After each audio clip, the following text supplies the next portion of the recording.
What if I told you that the brush pile or fallen branches in your yard aren't waste? They're the foundation for the most resilient, self-watering garden bed you'll ever build. A garden that needs virtually no watering, even in a drought, and gets more fertile every year for decades. Today we're diving into an ancient rebel gardening method perfected by a legendary Austrian farmer named Sepp Holzer. It's called Hugelkultur, pronounced Hugelkultur. We're not just building a raised bed. We're constructing a massive, underground water battery and compost heap that feeds your plants from below. You don't need fancy irrigation systems or constant watering. All you need are those waste logs and branches, some basic yard materials, and an understanding of the simple physics that makes it work. This is about working with nature's genius, not against it.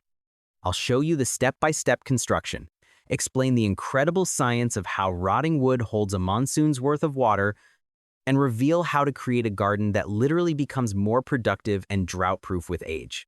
If you're tired of hauling hoses and watching plants wilt, this video will change everything. Let's get started and build a garden that waters itself for 20 years. The idea: Hugelkultur and the rebel farmer. This isn't a new trend. It's a centuries-old form of permaculture that was revolutionized by a man they call the rebel farmer, Sepp Holzer. On his mountainous, frost-prone farm in the Alps, Holzer used this method to create self-sustaining microclimates that grew apricots and citrus where they supposedly couldn't survive. The core concept: instead of burning or chipping your wood waste, you bury it. You create a large mound, a hugel built on a foundation of decaying logs and branches. This mound isn't just dirt. It's a living, breathing, sponge-like ecosystem. The physics in simple terms: think of a dry kitchen sponge. Pour water on it, and it soaks it up, holding many times its own weight.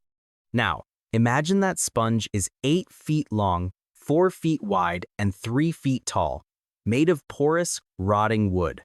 That's your Hugelkultur core. As the hardwood slowly decomposes over 10 to 20 years, two magical things happen. 1. The sponge effect. The decomposing wood structure becomes incredibly porous, acting like a giant subterranean reservoir. It can absorb and hold up to 500% of its dry weight in water, capturing spring rains and morning dew, then slowly releasing it to plant roots during dry times. 2. The compost engine. The decaying wood is a long-term buffet for fungi and microbes. This process generates a gentle, consistent warmth, like a slow compost pile, which can extend your growing season. More crucially, it provides a steady, slow-release supply of nutrients like a self-filling fertilizer vault for decades. You're not just planting in soil, you're planting on top of a massive, self-regulating life support system. How to build your self-watering hugel. Step by step. Step 1. Choose and prepare the site. Location. Pick a spot with at least 6 to 8 hours of sun. Consider placing it where water tends to pool or run off the hugel will absorb that excess. You can build it directly on lawn or soil. Orientation. For maximum sun exposure, run the long side east to west. The south-facing slope will be warmer and perfect for heat-loving plants. Size. A great starter size is 6 to 8 feet long, 4 to 5 feet wide at the base, and about 3 feet high after settling. Mark the perimeter with sticks and string. Step 2. Gather your materials. The lasagna layers. Forget buying soil. You're building with waste. 1. The wood core, layer 1. Hardwood logs, oak, maple, fruitwood, are best they decay slowly. Avoid black walnut and cedar, which can inhibit growth. Use rotten wood, fresh logs, and lots of smaller branches. This is the main water battery. 2. The nitrogen blanket layer, 2. Grass clippings, fresh green weeds, no seeds, manure rabbit, chicken, horse, vegetable scraps, or coffee grounds. This balances the carbon-heavy wood and kickstarts decomposition. 3. The biomass fill, layer 3. Leaves, straw, pine needles, more small twigs, cardboard, no glossy prints. This adds bulk and creates air pockets. 4. The topsoil cap layer. 4. The final 6 to 8 inches should be good garden soil, finished compost, or the sod you dug up from the site, placed grass side down. This is where your plants will root initially. Step 3. The building process. 1. Optional trench. For maximum moisture retention, dig a shallow trench 1 foot deep within your marked area. Pile the dug-up soil to the side. 2. Place the largest logs. Lay your biggest, rottiest logs in the trench or directly on the ground. This is the foundation. Soak them thoroughly with a hose you're priming the sponge. 3. The lasagna stack. Now, build up in layers, like a lasagna. Add 6 to 12 inches of wood, branches, sticks. Then a 2 to 3 inch layer of nitrogen-rich greens. Then a 2 to 3 inch layer of brown biomass leaves, straw. Repeat. After each wood layer, stomp on it and soak it. The mound should be dripping wet as you build. 4. Shape the mound. Aim for a steep, rounded shape. The final angle should be about 45 to 60 degrees. A steeper slope creates more surface area for planting. 5. Cap it off. Mound your reserved soil and compost on top, at least 6 to 8 inches thick on the sides and top. Shape it smoothly. This cap prevents the mound from drying out and gives plants a home. What to plant and the 20-year timeline. Year 1 to 2. The pioneer phase. The science. The mound is actively decomposing. Microbes are pulling nitrogen from the soil to break down the wood. The mound may settle significantly, up to 30%. What to plant? This is the hungry gap. Plant heavy feeders and shallow-rooted crops that don't mind the initial nitrogen competition.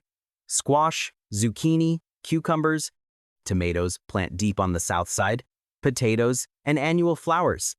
Avoid carrots or delicate root crops. Watering. You'll need to water occasionally in the first season as the wood charges up. By the end of year 2, the sponge effect is active. Year 3 to 7, the prime production phase. The science. Decomposition is steady and warm. The wood is fully charged, holding immense water. Nutrients from the decaying wood and layered biomass are now released abundantly. What to plant? Anything and everything. This is peak fertility. Grow nutrient-hungry brassicas, broccoli, kale, deep-rooted perennials, asparagus, rhubarb on the north side, berries, strawberries on slopes, and all your vegetables. The consistent moisture is perfect for lettuces and spinach. Watering. Only during extreme multi-week droughts, the bed will outperform any traditional garden. Year 8 to 20 plus. The mature ecosystem phase. The science. The largest logs are now soft, spongy humus. The mound has settled into a gentle, fertile hill. It has become a complex fungal-dominated ecosystem, mimicking a forest floor. What to plant? This is the era for perennials and fruit. Plant fruit bushes, dwarf fruit trees on the north side, and perennial herbs. The soil is incredibly rich, moist, and stable. You can still grow annuals with phenomenal results. Maintenance. Almost zero. Add a top dressing of compost annually. The garden truly waters and feeds itself. The cost comparison. Your brush pile versus conventional gardening. Let's talk real numbers and labor savings. The lazy Hugelkultur bed. Materials cost $0. Logs, branches, leaves, grass clippings, food scraps, all waste. Soil compost cost $0, $50. You can use dug-up sod and homemade compost. Maybe buy a few bags to top dress. Water cost $0. After year 2, you eliminate summer watering, savings, hundreds of gallons and dollars annually.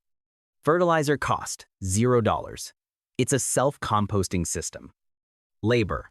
Intensive 1 to 2 day build, then minutes per week for decades. A conventional raised bed and irrigation. Lumber, blocks, $100, $300. Soil to fill it, $150, $400 for quality mix. Drip irrigation kit, $80, $150. Annual water bill increase, $50, $200 plus. Annual fertilizer, $30, $100. Labor, weekly watering, seasonal fertilizing, soil amendment, irrigation maintenance. The verdict? Hugelkultur has a higher upfront labor cost, but a near zero financial cost. Over 10 years, it saves you thousands of dollars in water, soil, fertilizer, and irrigation. while providing exponentially better drought resilience and fertility. It turns liabilities, yard waste, into permanent assets. Pro tips for a next-level rebel mound. 1. For supreme drought-proofing, bury a perforated pipe or a bundle of upright sticks in the center of the mound during construction. When you do water, or when it rains, pour water directly into this well. It distributes moisture to the core instantly. 2. Speed up the good decomposition by sprinkling mushroom spawn, like oyster mushroom, on your wood layers. You might get a mushroom harvest, and the mycelial network will supercharge soil health. 3. In very dry climates, invert the mound. Dig a deep pit, 3 to 4 feet, build your hugel layers below ground level, and cap it. This subsurface mound is protected from evaporation and pulls moisture from the deep subsoil. 4. In poorly drained areas, build the mound on top of the ground. This creates a well-drained planting area above the soggy soil, with the rotting wood wicking away excess moisture. 5. Plant a living mulch. Once planted, sow low-growing clover or creeping thyme between your crops. This living mulch prevents erosion on the slopes, fixes nitrogen, and looks beautiful.